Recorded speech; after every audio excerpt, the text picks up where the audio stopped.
주진우의 이슈 해설. 주진우의 이슈 해설.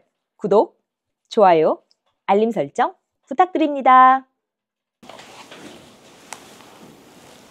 안녕하세요. 주진우 의원입니다.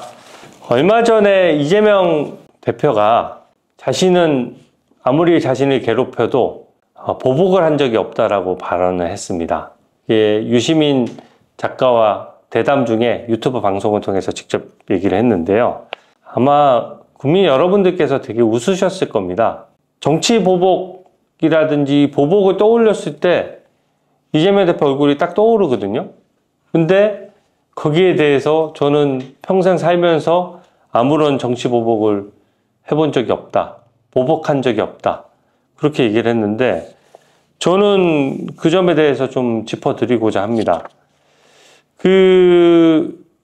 과거 이재명 대표의 발언들을 보면은 잘 알 수 있어요. 굉장히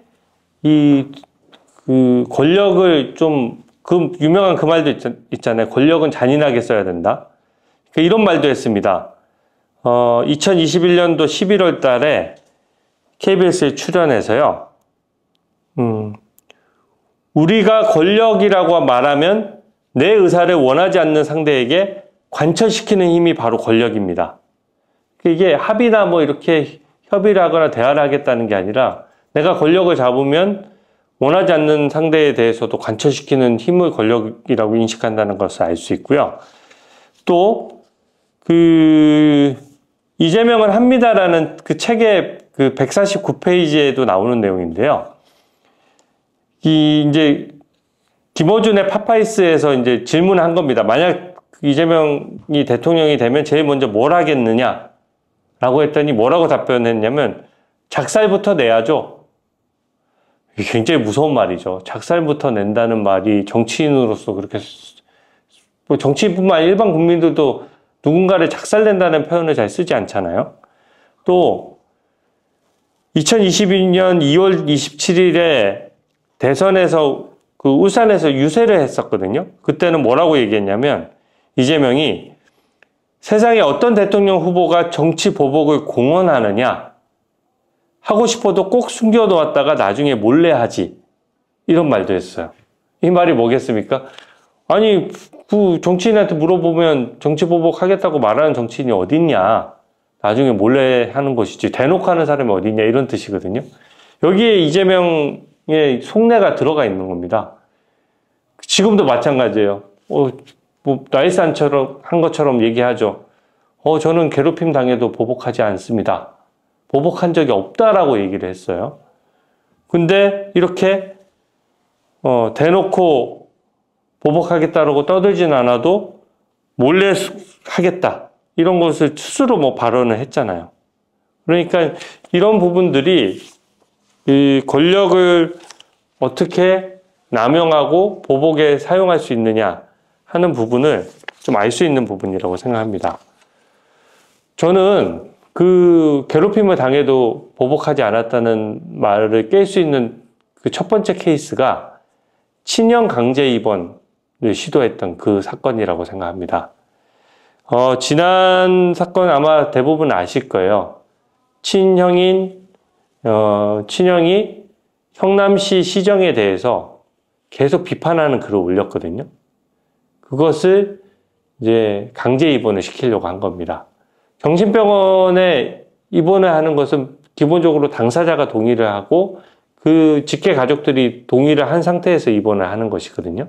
근데 이것은 그 친형인 이재선 씨와 그 가족들은 원하지 않는데 이제 그 동생인 이재명 대표 측에서 이걸 자꾸 강제 입원을 시키려고 한 것이죠. 그래서 그 당시에 어떤 발언도 공개가 됐었느냐면요. 김혜경 씨가 이재명의 친형인 이재선 씨 따님하고 통화를 했어요. 그 통화 내용이 공개가 됐는데 그 통화에서 김혜경 씨가 이런 말을 했습니다. 내가 여태까지 너희 아빠 강제 입원 내가 말렸거든. 너희 작은 아빠, 그러니까 이재명 지사를 얘기하는 거죠. 너희 작은 아빠가 하려고 하는 거 너 때문인 줄 알아라. 이렇게 얘기를 했어요. 그러니까 이게 무슨 말이냐면 내가 이때까지 아마 싸움이 난 거죠. 김혜경 씨하고 이재선 씨의 따님하고 언쟁이 붙으니까 김혜경 씨가 열받아서 한 말입니다. 내가 이때까지 남편인 이재명이 니네 아빠 친형인 니네 아빠를 강제 입원시키려고 하는 거 내가 계속 말려왔는데 이제 강제 입원되면 네가 그거 나한테 지금 이렇게 대들고 나랑 싸워서 생긴 일인 줄 알아라. 이런 뜻이거든요. 너 때문인 줄 알아. 이게 굉장히 협박하는 모습이고 그 협박의 수단이라는 게 친형을 정신병원에 강제 입원하려는 시도잖아요. 이게 결정권자가 지자체장이에요. 그러니까 자기가 서명해서 하려는 것이고 그러려면 강제 입원에 합당한 진단서 같은 게 필요한데 그게 보건소장이 또 그 이재명 당시 지자체장이 보건소장에 대한 인사권을 가지고 있거든요. 자기가 인사권을 가지고 있는 보건소장한테 지시해서 강제 입원에 필요한 서류들을 만들고 본인이 강제 입원을 시키려고 한 겁니다. 그러니까 이 부분이 당연히 문제가 돼서 경기도지사 시절에 이제 TV 토론에 나와서 이 얘기를 하게 된 겁니다. 그러니까 상대 후보가 물어봤죠. 보건소장을 통해서 형님을 정신병원에 입원시키려 한 적이 있느냐? 이렇게 물어봤더니 그런 일 없었다. 전혀 사실과 다르다. 이렇게 명백하게 얘기를 했어요. 근데 이 부분이 나중에 본인이 보건소장을 시켜서 친형 강제 입원을 시도했던 사실들이 드러나서 2심에서 벌금 300만 원의 허위사실 공표죄가 인정이 됐던 겁니다. 그러니까 사실관계는 인정이 됐던 거예요. 친형 강제 입원을 위해서 보건소장한테 지시를 하고 그래서 강제 입원에 필요한 서류들을 만들어내고 그렇기 때문에 친형 강제 입원에 관여하려고 했던 사실까지는 인정이 됐던 것인데 대법원에서는 이게 TV 토론회에서 나왔던 발언이기 때문에 이 TV 토론 과정에서 공방을 하다 보면 얼떨결에 허위되거나 허위나 가장된 얘기가 나올 수가 있고 그래서 이 부분은 엄격하게 허위사실 공표죄를 물으면 안 된다라는 취지로 무죄 판결이 나왔던 겁니다.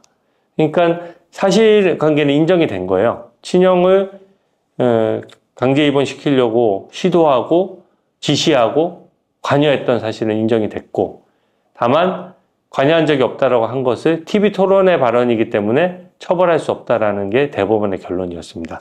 그 당시 권순일 대법관이 주심을 맡으면서 이게 7대5로 이제 무죄와 유죄가 갈렸거든요.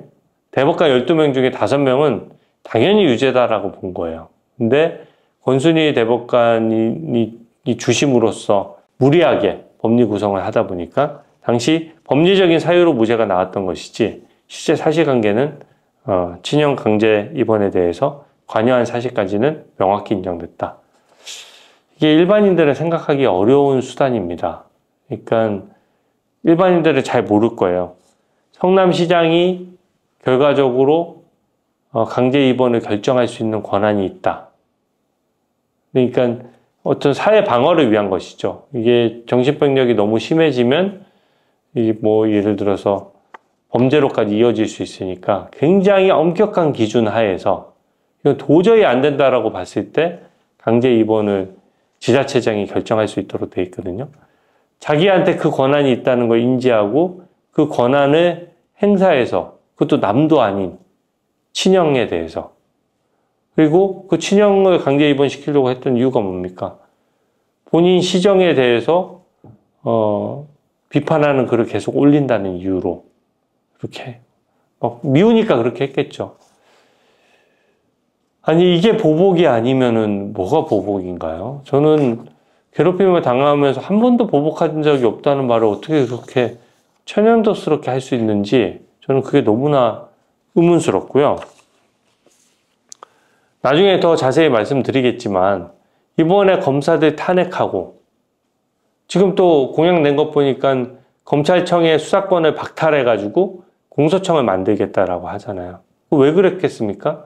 다 본인 수사했던 검사들을 탄핵을 시도했던 거예요. 이게 보복이 아니면 무엇이 보복입니까? 저는 이재명 대표가 기존에 해왔던 그 권력은 무자비하게 써야 되고, 그 다음에 보복을 왜 공언하면서 하냐? 몰래 숨겨서 몰래 하면 되지. 이런 발언했던 것이 오히려 이재명 대표의 진심이라고 생각합니다. 그리고 친형 강제 입원 사건이야말로 그것의 극단의 단면을 보여주는 거거든요. 인간이 얼마나 잔인해질 수 있느냐, 이걸 보여주는 거예요. 자기 가족이잖아요. 자기 가족이 아무리 밉다라고 해서 그 정신병원에 강제 입원되면 나오지를 못해요. 그게 어떤 사유가 해소될 때까지. 근데 그것을 배우자는 그 가족한테 전화해서, 얼마나 가슴 아픈 얘기입니까? 니네 아빠 강제 입원 시키려는 건 내가 맡고 있는 건데 너 나한테 싸가지 없게 구니까 너 강제 입원 이제 시켜버릴 거야 라고 배우자는 협박하고, 본인은 또 나서서 보건소장한테 압박해가지고 서류를 만들게 하고, 또 거기에 뻔히 관여됐으면서 시치미를 툭 떼는 거죠. 이게 정상적이었으면 실제 어떤 사건이 발생하고 보건소로부터 뭔가 서류가 정상적으로 올라와야죠. 그랬어도 자기 형 사건을 자기가 판단하면 안 되는 겁니다. 근데 이거는 보건소에 내려가서 밑에서부터 사건이 올라온 게 아니라 위에서부터 이재명 지자체장이 지시를 한 거거든요. 그러니까 그 부분에 대해서 어떻게 먼저 관여할 수 있냐, 이런 거죠. 그래서 저는 이 부분, 보복이 없을 것이라고 하는 부분, 하나를 보면 열을 아는 겁니다. 이재명 피고인의 말을 들으면은 이때까지 그러니까 무고죄로도 처벌되고 허위사실 공표가 이렇게 많이 걸리는 사람이 솔직히 어디 있습니까? 어느 정치인이 이렇게 허위사실 공표죄로 맨날 재판을 받나요? 그러니까 이게 그 정도로 뭔가 그때그때 거짓말에 능하기 때문에 저는 정말 믿을 수 없는 사람이라고 생각하고요. 특히 이번에 나는 보복한 적이 없다는 말은 정말로 제가 보고 좀 웃었어요. 어떻게 이런 말을 직접 할 수 있을까. 뻔히 그 형수한테 욕설하는 거를 국민들이 다 들었고, 형과의 갈등 과정에서 얼마나 잔인하게 그쪽 사람들을 괴롭힌 걸 뻔히 아는데, 저는 이 부분에 대해서는 국민들의 엄정한 판단이 있을 것이라고 생각합니다. 마지막으로 이재명 대표가 보복이 없을 것이다 하는 말, 그때그때 임기응변으로 막 지어내는 말이거든요. 보복이 없을 것이라고 한 것도 아니에요. 보복한 적이 없다는 말인데, 저는 친형 강제 입원부터 검사 탄핵, 그다음에 공수처는 띄워주고 검찰의 기소권은 박탈하고, 이런 것들이 전부 다 일종의 보복행위이기 때문에 이재명 후보의 말은 믿을 수 없다, 이렇게 말씀드릴 수 있겠습니다. 오늘 해설은 이것으로 마치겠습니다. 감사합니다. 주진우의 이슈 해설.